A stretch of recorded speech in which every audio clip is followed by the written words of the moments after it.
الرحمن الرحیم۔ امید کرتا ہوں تمام دوست احباب خیریت سے ہوں گے۔ اکثر لوگ یہ سوال کرتے ہیں کہ ہمیں کوئی ایسا وظیفہ بتا دیں جس سے ہمارا روزگار اچھا ہو جائے۔ حدیث میں آتا ہے، حضور صلی اللہ علیہ وسلم نے ارشاد فرمایا کہ جب رات کا آخری حصہ ہوتا ہے تو اللہ تبارک و تعالیٰ پہلے آسمان پر آ جاتے ہیں اور ندا لگاتے ہیں، ہے کوئی مجھ سے اپنے گناہوں کی معافی مانگنے والا کہ میں آج اس کے گناہوں کو معاف فرما دوں گا۔ اسی طرح دوسری ندا لگائی جاتی ہے کہ ہے کوئی مجھ سے رزق طلب کرنے والا کہ ہم اس کو رزق عطا فرما دیں۔ تو اس حدیث سے یہ حاصل ہوتا ہے کہ اگر کوئی شخص صبح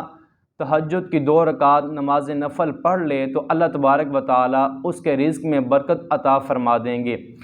تو ہمیں چاہیے کہ ہم سارا دن اپنے کام کاروبار کے لیے محنت بھی کریں، کوشش بھی کریں اور اللہ سے دعا بھی مانگتے رہیں، لیکن اس کا مطلب یہ ہرگز نہیں ہوگا کہ ہم رات کے وقت اللہ سے دعا بھی کریں اور صبح ناشتہ کر کے پھر سو جائیں، سارا دن سوئے رہیں، پھر دوپہر کو جب ہم اٹھیں اور دیکھیں کہ ابھی کافی ٹائم ہے تو پھر ہم کھانا کھا کر پھر سو جائیں اور صبح پھر اللہ سے دعا کریں، تو یہ ایک قسم کا دعا کے ساتھ مذاق ہوگا کہ ہم دعا بھی اللہ سے کریں اور اپنے کام کاروبار کے لیے محنت بھی کریں، کوشش بھی کریں، تو اللہ تبارک و تعالی ہمارے لیے اچھا رزق پیدا فرمائیں گے اور ہمارے رزق میں برکت بھی عطا فرمائیں گے۔ دعا ہے اللہ تبارک و تعالی سے جتنے مسلمان دنیا میں پریشان ہیں رزق کی وجہ سے، اللہ تعالیٰ ان سب کی پریشانیوں کو دور فرمائے اور اللہ تعالیٰ ہم سب کے رزق کام کاروبار میں برکتیں عطا فرمائے۔